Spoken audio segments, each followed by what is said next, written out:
প্রথম দেখায় আপনার মনে হতে পারে এটি কোনো পরিত্যক্ত জমি কিংবা কোনো জঙ্গল, কিন্তু মোটেও তা নয়। আসসালামু আলাইকুম, আমি মেহেদী হাসান মিরাজ। আজকে আমরা আছি পলাশবাড়ী পৌরসভার কেন্দ্রীয় কবরস্থানে। আমার পিছনে আপনারা দেখতে পারতেছেন অসংখ্য কবরস্থান।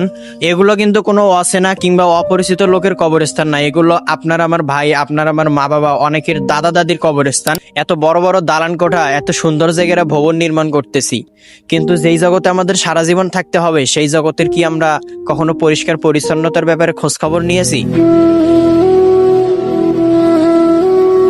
আমাদের আত্মীয় স্বজন, আমাদেরই বন্ধু বান্ধব, যাদেরকে এক নজর না দেখলে আমাদের ঘুম হারাম হয়ে যেত, যাদেরকে সবসময় আমরা চোখের সামনে দেখতাম, তারা আজ এখানে শুয়ে আছে।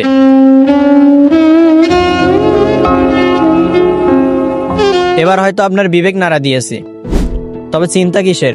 আমরা তো আছি আপনার পাশে। আগামী 26 এবং 27 মে আমাদের টিম আয়োজন করতে যাচ্ছে কবরস্থান পরিষ্কার অভিযান। উক্ত অভিযান আয়োজিত হবে 2 দিন ব্যাপী। 26 তারিখ অর্থাৎ প্রথম দিনে হবে কবরস্থান পরিষ্কার এবং দ্বিতীয় দিনে হবে কবরবাসীদের রুহের মাগফিরাতের জন্য কোরআন খতম এবং দোয়া অনুষ্ঠান। আমরা চাই পলাশবাড়ীবাসী আমাদের এই মানবিক কাজে অংশগ্রহণ করুক, কেউ শ্রম দিয়ে, কেউ সময় দিয়ে, কেউ মেধা পরামর্শ দিয়ে এবং কেউ আর্থিক সহযোগিতার মাধ্যমে। আল্লাহ তাআলা সকলকে এই মানবিক কাজে অংশগ্রহণ করার তৌফিক দান করুক।